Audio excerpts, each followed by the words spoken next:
I'm coming to you from my little Zen corner of the house today because I wanted to tell you about a story that happened about 15 years ago and still means the world to me, because my Zen teacher heard me in a moment that was critical for me when I felt like I was not being heard by the world.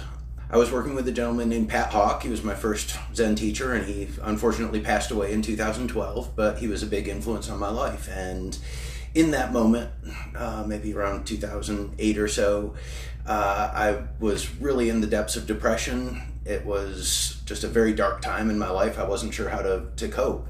I was facing down a divorce, and the depression was untreated, and it was just a really difficult time when I felt like no one understood just how much my life was falling apart. And I finally, in a conversation with him, kind of broke down and said, life is impossible. Like, I don't know how I'm going to make it. I don't feel like I can.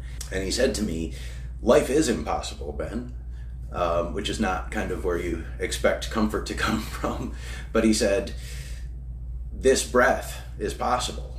And I've thought about that for years. Obviously, I'm still coming back to it for a video, and it's still just with me whenever things get kind of difficult, because, you know, it's spot on. When we try to tackle life, when I think about all the stuff I've got to worry about, you know, the list is endless, and I just don't even know where to start. But if I come back to my breathing, not in terms of like, oh, just take a few deep breaths, but in that profound space of, really, can you manage this breath? Can you manage right now? The answer is yes. I can do that. And some days that's what I have to do. That's as big as I can expand. Especially for caregivers, I think this is a critical practice. You know, really, when you're just crushed, can you do this breath? And when you can do that, you can get through it.